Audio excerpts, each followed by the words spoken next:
Saudações geográficas aí ao pessoal do primeiro ano do ensino médio da Escola Cultura Viva. Tudo bem com vocês? Espero que sim.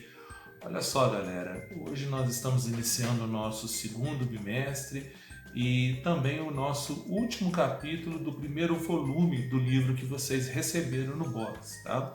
O nosso capítulo 4, ele fala sobre cartografia e diferentes formas de regionalizar o espaço geográfico.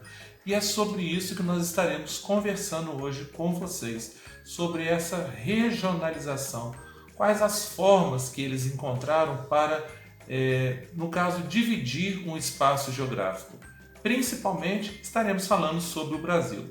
Na geografia, nós consideramos região qualquer espaço geográfico que possa ter a sua própria identidade, com características sociais ou mesmo com características naturais. Desta forma, uma região, um espaço geográfico regionalizado, sempre terá um diferencial dos seus vizinhos, daquelas regiões que o cercam. Há diversas formas de regionalizar um espaço geográfico.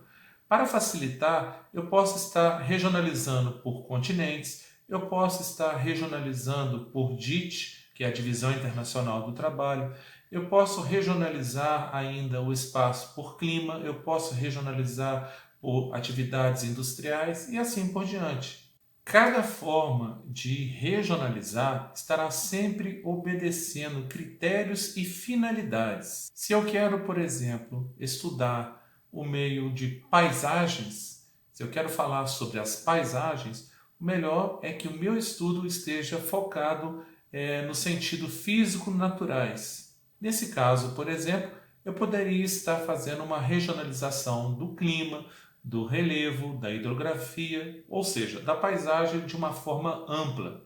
Se eu quero, por exemplo, falar sobre economia, o meu foco, de repente, deveria ser o DIT, né? A Divisão Internacional do Trabalho.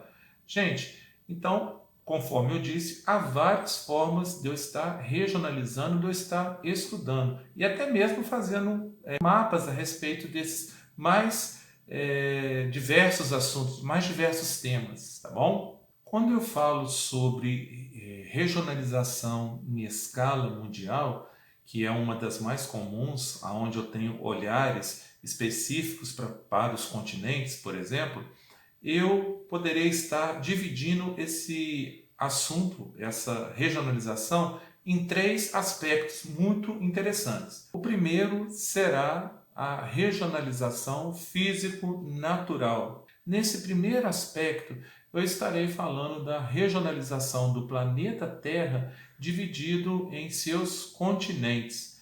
Inclusive, eu estarei considerando essas grandes massas de terras emersas da seguinte forma: eu terei o continente africano, eu terei o continente americano, eu terei também a Antártica e, no caso, eu terei aí a Oceania e, posteriormente, eu terei também o que eu chamarei de Eurásia.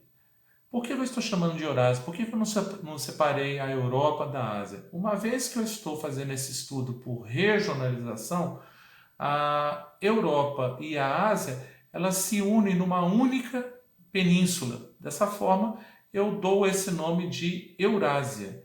E assim fica como se o planeta tivesse apenas 5 continentes. Uma outra consideração que eu devo fazer é em relação ao continente antártico. Por quê? Porque as águas que estão ao redor, as águas que cercam esse continente, apesar dele já ser quase que 100%, né, feito do próprio gelo, ele é quase que 100% todo congelado, durante o inverno, mediante a temperaturas mais baixas ainda, esse continente ele aumenta de volume. Ainda dentro da escala mundial, eu tenho a segunda divisão, que é a divisão de regionalização histórica. Nesse caso, a regionalização ela conta com o fator histórico e, na verdade, ela acaba gerando três importantes situações históricas de divisão regional dentro desse fator. A primeira grande região da regionalização histórica seria então o antigo continente. Esse antigo continente, também conhecido como Velho Mundo, né? Ele era formado pela Europa, pela Ásia e pela África. Após a descoberta da América, entra então a segunda maior região aí dentro dessa regionalização histórica. Eu tenho agora o Novo Mundo, tá? Que a gente chama de Novo Continente, formado agora pela América do Sul, pela América Central e também pela América do Norte.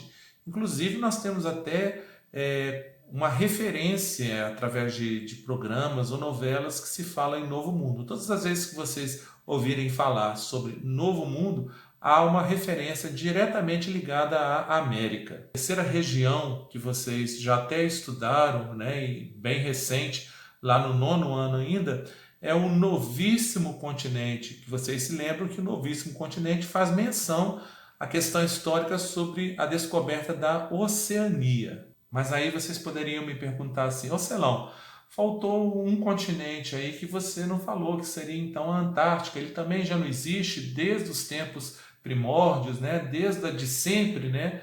Por que você não falou sobre ele? Gente, simples, né? Porque na verdade é um continente que não é habitável. É um continente onde a gente tem a maior parte de pessoas que estão lá são cientistas e o restante são animais que dominam aquela região, tá bom? Então por isso que ela não entra nesse fator histórico. A gente não tem uma história para poder regionalizar esse continente. E ainda dentro da regionalização histórica, eu tenho aí o terceiro fator, que seria a regionalização pela divisão internacional do trabalho. Esse, por exemplo, requer uma série de explicações um pouco mais extensas do que os outros dois.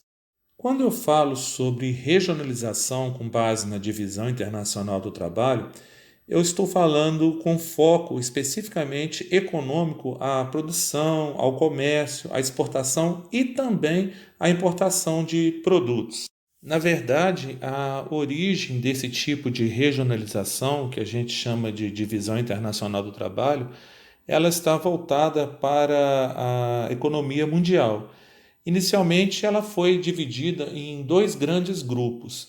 As metrópoles, que eram aqueles países que acabaram colonizando países mais pobres, né, países com menos poder aquisitivo, e as próprias colônias, né, que acabavam sendo explorados. Na verdade, da Revolução Industrial, no meados do século XVIII, até mesmo até o final da Segunda Guerra Mundial, eu tenho aí o sistema capitalista que vai perdurar e nesse período, na verdade, a regionalização mundial ele estava realmente dividida em países que eram aqueles que estavam liderando a economia mundial e a segunda classe, que na verdade eram as colônias. E posterior à Segunda Guerra Mundial, aqueles países que sempre estiveram, né, à frente do desenvolvimento, estiveram à frente da tecnologia, começaram a ser chamados de países desenvolvidos.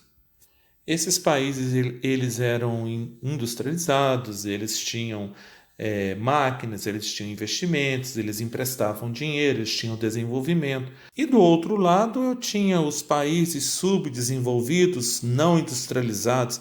Esses países eles acabavam fornecendo produtos primários, como por exemplo os produtos agrícolas, como produtos minerais, para abastecer a matéria-prima dos países desenvolvidos. Com empréstimos e investimentos recebidos então dos países desenvolvidos, eles acabaram ampliando o seu setor industrial. O que ocorre a seguir então é a modificação das relações comerciais mundiais, uma vez que os países desenvolvidos pegam as suas empresas e acabam instalando as suas empresas em países subdesenvolvidos, daí as multinacionais. E o que isso tem a ver com a representação da regionalização? Simples, o mundo ficou dividido em países desenvolvidos e países subdesenvolvidos. Outro fator que contribuiu para a alteração da divisão internacional do trabalho foi a própria revolução tecnológica, que vai possibilitar a troca de informações em tempo real. Assim, os países subdesenvolvidos, inclusive os recém-independentes, no caso os países da África e também da Ásia, acabaram se transformando em exportadores de produtos industrializados, mas com o processo de industrialização comandado pelas transnacionais, a regionalização do espaço mundial passa a ser realizada considerando se os países são desenvolvidos, subdesenvolvidos industrializados ou subdesenvolvidos não industrializados. Eu posso afirmar então que os países desenvolvidos industrializados, eles possuem uma economia forte e estruturam as relações comerciais mundiais. E os países emergentes, em processo ainda de industrialização, continuam exportando matéria-prima, mão de obra barata e necessitam sempre de investimento dos países desenvolvidos. Como consequência, então, eu tenho a modificação do espaço mundial e se eu tenho a modificação do espaço mundial, eu também tenho que modificar a questão da regionalização econômica. Galera, essa foi a nossa aula de hoje. Muito obrigado por terem assistido. Espero que vocês tenham gostado e espero que vocês tenham entendido um pouquinho mais sobre regionalização. Hoje eu não deixarei nenhum tipo de atividade, vocês não têm que fazer nada a não ser assistir o vídeo, tá bom? Na próxima aula conversaremos um pouquinho sobre escala regional, dando ênfase principalmente ao Brasil. Aí sim eu deixarei umas atividades já valendo nota para o nosso segundo bimestre. Fiquem com Deus, um grande abraço e até a nossa próxima aula. E não basta só querer, é preciso atitude e vontade de vencer. Vem pra cá você também, Escola Cultura Viva, invista já.